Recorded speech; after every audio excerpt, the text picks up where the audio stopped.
Kita nyo, galing talaga ng Pangulo. Yan ang Pangulo. Maraming iiwan sa atin ng mga mabubuting mga trabaho. Hindi katulad ni Digong, mga kababayan ko. Ang kaya lang gawin ni Digong, mang-uto ng mang-uto sa mga Pilipinong mga bobo.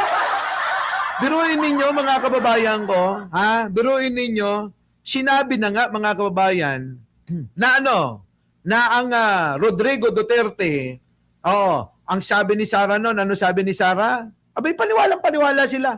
Abay, yung tatay nila na ginawa ng karton, sabi, hindi na makakilala, hindi na makapag-isip ng tama, siraulo na, si Digong. Sabi ni Sara, di ba? Sabi ni Sara at saka ni Kitty, may paiyak-iyak pa nga eh. Di ba? Sabi, mga kababayan ko, hindi na makaalala. Eto, tingnan nyo, mga kababayan ko. Yan tingnan nyo. Yan Bremo. Ito. Nasaan na yun? Tingnan nyo, mga kababayan ko, itsura. Tingnan nyo, mga kababayan, yung ni-renovate ang mukha.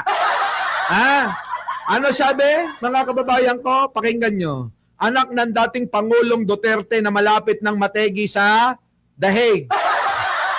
Na si Kitty Duterte na umiiyak nang lumabas sa ICC dahil hindi na umano nakakakilala ang kanilang ama. Ang mga DDS, sa mga ganyang mga sinasabi ng mga anak ni Duterte, paniwalang-paniwala sila. Umiiyak din nga yung mga yan eh. Nung sinuri, mga kababayan, ng mga ekspertong manggagamot dalubhasa, dyan po sa Europa, mga kababayan, matinong-matino pala si Digong. Tapos yung mga DDS, syempre, umiiyak pa yan, kawawa naman si Digong. Putik na yan. Tapos pag uwi ni Kitty, anong ginagawa? Party-party dito, party-party doon. Tuwang-tuwa, mga kababayan ko. Ganun ka talaga uto-uto, mga DDS. Oo. Palibasa, mga tatanga-tanga nga. Ano magagawa natin dyan? Di ba? Tatanga-tanga nga yung mga DDS eh.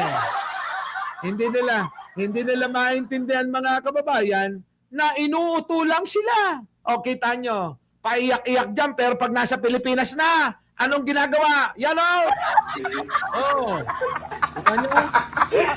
Gago, buwang pa! Ayan, si Kitty nyo! Yan ba? Tignan yan, Yan ba?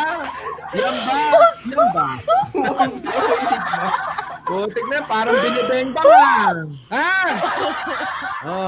Di ba? Paiyak-iyak, pero pag nasa Pilipinas, party dito, party doon. Kulang na lang, mga kababayan, hindi magpahinga ito sa lalaki eh.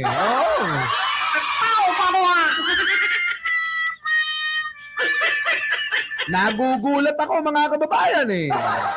Biruin ninyo, nung isang araw lang, kasama yung basketball player, tapos mga kababayan, ilang araw lang nakalipas, ibang na naman lalaki, yung Shota eh. Yung apo na naman ni Chavit eh.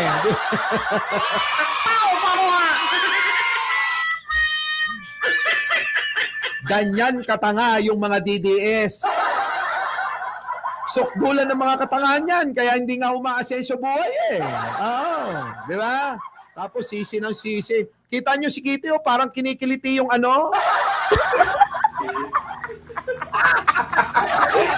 Gago, buwang pa! Ay, putik na yan. Para ba nga, nakapasok yung eh.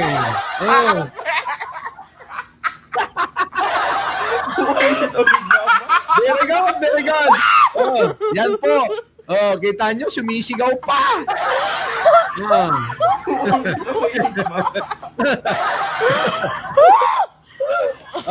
Pero kapag nasa dahig, mga kababayan ko, ganyan ang itsura.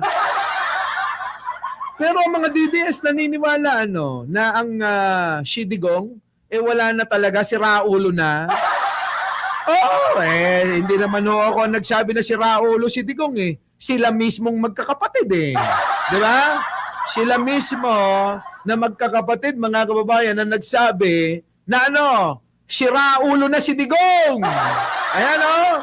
Ayan o. Ano sabi? Hindi na umano nakakakilala ang kanilang ama. O di siraulo nga. Tao ka ko ah! Putik. Ibang klase, mga kababayan, itong mga tao na to. Oo. Dapat siguro mas, mas anuin nyo na lang si, mas idolin nyo na lang si Francis Leo. Oo. Kaysa dyan kay Sara Duterte, ha? Mukhang mas matalino pa ho eh. Sino? Si Norman Mangusin. Putik na.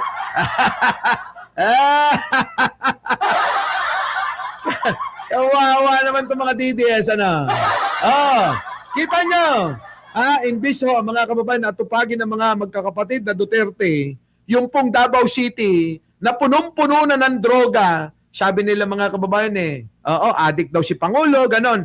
Pero bakit ang mga addict, ang mga pusher, ang bentahan ng droga nasa Davao? Tingnan nyo.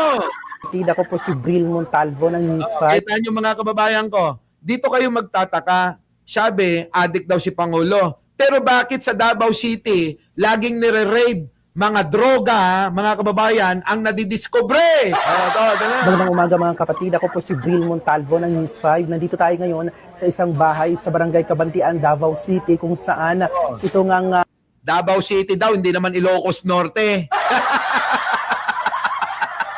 Putik na yung Davao City. Paano kinukonsinti ni Baste? Kung ikukumpara nyo naman, mga kababayan ko, si Baste, tignan nyo naman yung itsura, adik na adik eh. Putik, tignan nyo mga kababayan ko. Nagpatato, hindi pa pantay-pantay eh. Itsura ni Baste, yung mayor nyo ngayon dyan, acting mayor dyan sa Davao City. Tignan nyo itsura. Mukhang hindi natutulog eh. Di ba? Tignan nyo si itsura. Itsura pa lang, mga kababayan ko. Di ba, no? Di ba? Putik na yan, Davao City hindi ho Ilocos Norte yan.